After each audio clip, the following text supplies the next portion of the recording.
O ano ba yan ga, mapapa-upload tayo nito ulit kasi maraming nagtanong or humingi ng recipe natin na ito. Para sa mga baguhan, sa mga bagong followers natin 'to, kung nakikita mo na ito ay scroll mo na lang. So tara na, unahin natin gawin yung palaman. So dito sa kawali, maglagay ng mantika at igisa na yung bawang at sibuyas. Pagkatapos ay isunod na natin yung ating baboy. Opo. Igisa ko lang 'to hanggang sa mag-golden brown yung kulay. At palambutin ko lang 'to kaya maglagay muna ako dito ng tubig. Bago ko ito takpan ay maglagay muna ako ng soy sauce, asukal at black pepper. Lagyan ko rin ito ng oyster sauce and then haluin at takpan muna. At pag ito'y lumambot na yung baboy natin ay ilagay ko na yung patatas. Oo, naglagay talaga ako dito ng patatas at nang sa ganun ay medyo may lapot yung palaman at nang sa ganun ay dadami din yung palaman natin. At tinakpan ko naman yan ulit para palambutin naman yung patatas at pag malambot na yung patatas, maglagay na ako dito ng cornstarch.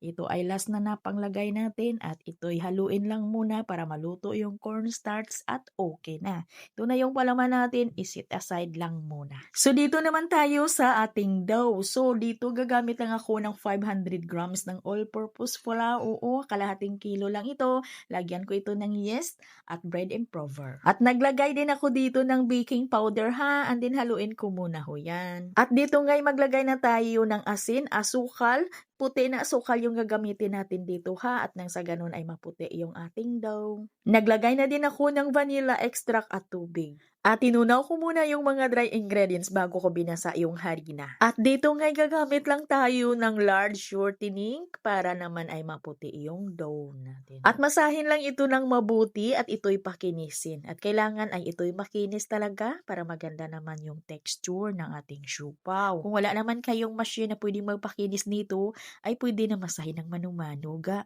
Pero siguraduhin mo lang na makinis talaga yung iyong dough ha. At ito ngay makinis yung aking dough kasi pinadaan ko ito sa dough roller. At agad ko naman itong pinutol sa 30 grams lang at pagkatapos ay pinigura ko ho yan muna ng pabilog. Pagkatapos ko yung pinigura ay nerest ko muna yan ng 10 to 15 minutes para ito'y lumambot lang bago ko ito lagyan ng palaman. At pagkalipas ng 15 minutes ay ito'y lagyan ko ng palaman. At ito na yung palaman natin at gagamit ako dito ng 2 ounce ng cupcake liner para pangsapin ng siupaw.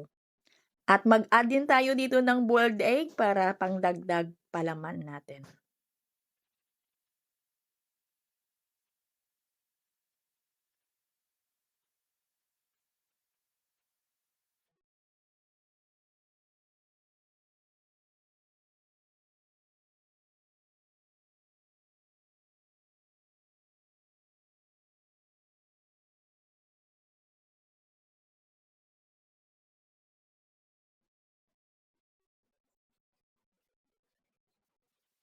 At paalsahin ko lang ito ng 40 minutos bago ko ito lutuin sa steamer. Bali dito ko na ni-rest or bali dito ko na nilagay sa steamer basket. Para pag umalsa na siya ng kaunti ay diretso na natin salang. At pagkalipas ng 40 minutos ay lutuin ko na sa steamer at ito'y kulong-kulo na yung tubig ng steamer ko bago ko ito isalang. At lutuin ko ito sa loob ng 9 minutes lang sa katamtamang hina lang ng apoy ng aking kalandito. Since na 30 grams lang naman ito, kaya pwede na natin itong ibenta ng 15 pesos or 15 pesos. At hanggang dito lang yung video natin ga. Sana may natutunan naman kayo at nang makagawa din kayo nito ng pagkakitaan din ninyo tulad ko.